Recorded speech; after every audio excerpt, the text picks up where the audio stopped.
VS. അച്യുതാനന്ദന്റെ മുൻ personal assistant A സുരേഷിനെ മലമ്പുഴയിൽ സ്ഥാനാർത്ഥിയാക്കാൻ UDF നീക്കം. കെ രമ എം.എൽ.എയുടെ നേതൃത്വത്തിൽ അണിയറ നീക്കങ്ങൾ സജീവം. സുരേഷിനെതിരെ വി.എസ്. അച്യുതാനന്ദന്റെ മകൻ വി.എ. അരുൺകുമാറിനെ രംഗത്തിറക്കി മറുതന്ത്രം മെനയാൻ CPM നീക്കം. മലമ്പുഴയിൽ തീപാറും.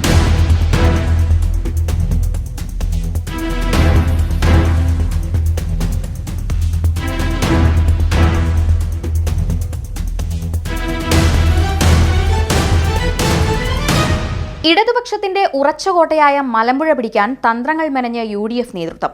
CPM സഹയാത്രികനും വി.എസ്. അച്യുതാനന്ദന്റെ പേഴ്സണൽ അസിസ്റ്റന്റുമായിരുന്ന എ സുരേഷിനെ സ്വതന്ത്രനായി രംഗത്തിറക്കി സീറ്റ് സ്വന്തമാക്കാനുള്ള നീക്കമാണ് യു.ഡി.എഫ് ആരംഭിച്ചിരിക്കുന്നത്. വി.എസ്. അച്യുതാനന്ദന്റെ വിശ്വസ്ത അനുയായിയായ സുരേഷ് സ്ഥാനാർത്ഥിയായി എത്തിയാൽ CPM വോട്ട് ബാങ്കുകളിൽ വിള്ളലുകൾ വീഴാനുള്ള സാധ്യതകൾ ഏറെയാണ്.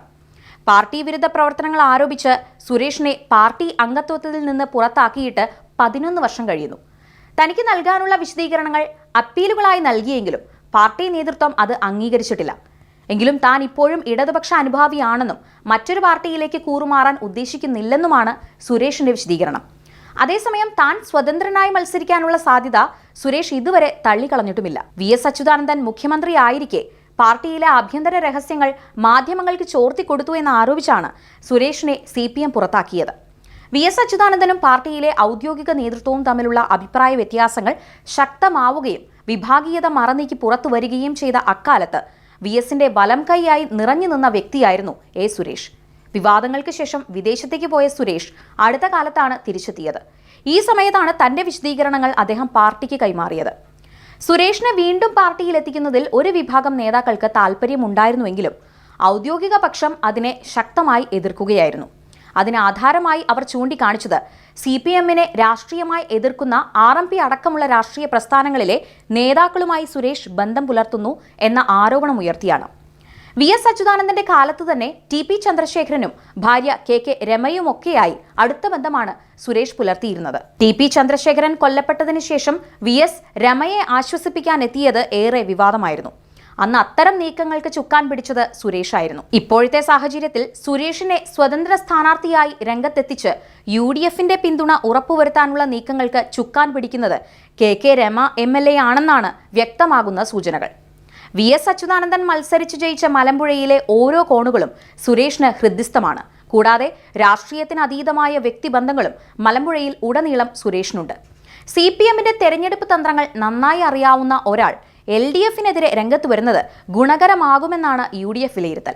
വി.എസ്. അച്യുതാനന്ദനൊപ്പം നിറഞ്ഞു നിന്നിരുന്ന സുരേഷ് സ്ഥാനാർത്ഥിയായാൽ വി.എസ്. അനുഭാവികളുടെയും നിഷ്പക്ഷരുടെയും വോട്ടുകൾ ലഭിക്കുമെന്നും അവർ കണക്കുകൂട്ടുന്നു. ഈ വിധം അടിയൊഴുക്കുകളെ അതീവ ഗൗരവത്തോടെയാണ് CPM നേതൃത്വം വീക്ഷിക്കുന്നത്. മുള്ളിനെ മുള്ളുകൊണ്ട് തന്നെ എടുക്കുക എന്ന തന്ത്രമാണ് അവർ മലമ്പുഴയിൽ പയറ്റാനൊരുങ്ങുന്നത്. വി.എസ്. അച്യുതാനന്ദന്റെ കുടുംബവുമായി ഇപ്പോഴും അടുത്ത ബന്ധമാണ് സുരേഷിനുള്ളത്. അതുകൊണ്ട് തന്നെ വി.എസിന്റെ കുടുംബാംഗങ്ങളെ ഉപയോഗിച്ച് സുരേഷിന്റെ സ്ഥാനാർത്ഥിത്വം തടയാനുള്ള നീക്കങ്ങൾ ഇടതുമുന്നണി നേതൃത്വം ആരംഭിച്ചിട്ടുണ്ട്.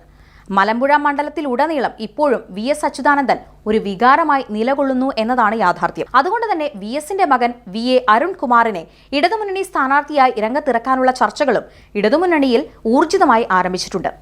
വി.എസിന്റെ വിശ്വസ്തനെ സ്ഥാനാർത്ഥിയാക്കാനുള്ള യു.ഡി.എഫ് നീക്കത്തെ വി.എസിന്റെ മകനെ തന്നെ സ്ഥാനാർത്ഥിയാക്കി പ്രതിരോധിക്കാനുള്ള വിദഗ്ധ നീക്കമാണ് ഇടതുമുന്നണിയിൽ ആരംഭിച്ചിട്ടുള്ളത്. ഒട്ടേറെ രാഷ്ട്രീയ തന്ത്രങ്ങൾ മലമ്പുഴയിൽ അരങ്ങേറുമെന്നത് ഉറപ്പാണ്. എന്തുതന്നെയായാലും മലമ്പുഴയിൽ തീപാറും. ഏവരും ഉറ്റുനോക്കുന്നത് അതിലേക്ക് തന്നെയാണ്.